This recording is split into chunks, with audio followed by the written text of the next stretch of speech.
ذاتی گھر بنانے کا وظیفہ۔ کسی نے بتایا ہے کہ ہر جمعہ عصر سے مغرب کے درمیان 1000 دفعہ درود پڑھنے سے اپنا ذاتی گھر بن جاتا ہے۔ کیا اسے وظیفہ سمجھ کر پڑھ سکتے ہیں اور اس میں ثواب ملے گا یا نہیں؟ نیز کیا یہ توکل کے خلاف تو نہیں ہے؟ بنت صلاح الدین کراچی سے۔ بھئی عصر سے مغرب 1000 دفعہ درود شریف پڑھنے سے ذاتی گھر بن جائے گا، ایسی بات ہمارے علم میں نہیں ہے، پتہ نہیں کہاں سے نکالی ہے۔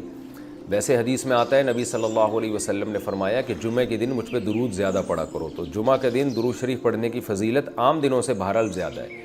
تو اس فضیلت کو حاصل کرنے کے لیے اگر آپ جمعہ کے دن زیادہ درود شریف پڑھیں تو یہ بڑی اچھی بات ہے، اس میں ثواب زیادہ ملے گا۔ باقی ذاتی گھر کی ٹینشن نہ لیں، اللہ نے بہت پیسہ دیا ہے تو بنا لیں، نہیں تو ذاتی گھر کسی کا نہیں ہوتا ہے، سب بیوقوفی والی باتیں ہیں۔ سارے گھر کرائے کے ہی ہوتے ہیں، جو اپنا گھر ہے وہ بھی کرائے کا ہے، اس سے بھی ایک دن جنازہ اٹھے گا، لاش نکل جائے گی اور پھر وارثین اس میں رہیں گے، پھر ان کے بھی جنازے نکلیں گے۔ تو آدم علیہ السلام کی اتنی لمبی عمر تھی، نوح علیہ السلام کی اتنی لمبی عمر تھی، وہ ان کا ذاتی گھر نہیں تھا، تو ہم اور آپ کا ذاتی گھر کی کیا کرنا ہے؟ تو دیواروں اینٹوں سے جو محبت ہو گئی ہے نا، اس محبت کو کم کرنے کی ضرورت ہے۔ ذاتی گھر ہونا اتنا ضروری نہیں ہے جتنا گھر سے اور اینٹوں سے دیواروں سے محبت ہونا، یہ بہت خطرناک ہے۔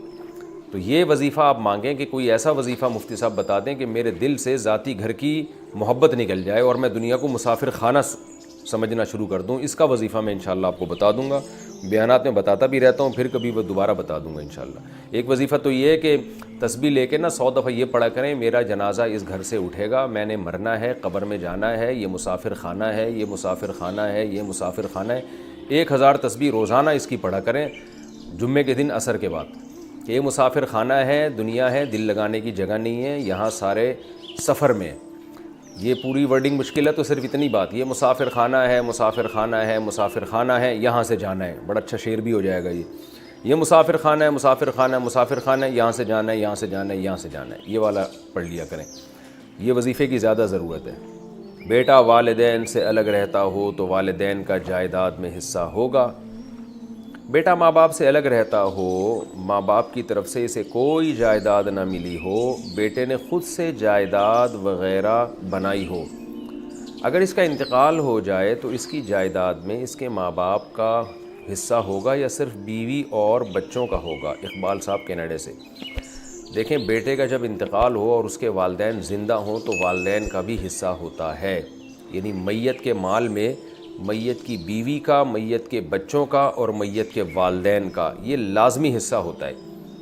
تو والد اور والدہ اگر یعنی میت کے بیٹا بھی موجود ہے نا، تو پھر والد اور والدہ کو چھٹا حصہ ملتا ہے، یعنی 1/3 دونوں میں برابر ڈیوائیڈ ہو جائے گا۔ تو باقی تفصیل تو جب آپ دنیا سے جائیں گے تو پھر آپ کے وارثین خود ہی پوچھ لیں گے، جی ابا کی جائیداد میں کس کو کتنا دیا جائے۔ ابھی تو آپ ماشاءاللہ زندہ ہیں، تو میں نے ایک سرسری سے جواب ابھی دے دیا ہے، لیکن یہ کہ اولاد کی وراثت میں والدین کا حصہ ہوتا ہے، بلکہ والد اگر نہیں ہے تو دادا کا حصہ بھی ہوتا ہے، اور والدہ اگر نہیں ہے تو نانی کا حصہ بھی ہوتا ہے، معذرت کے ساتھ۔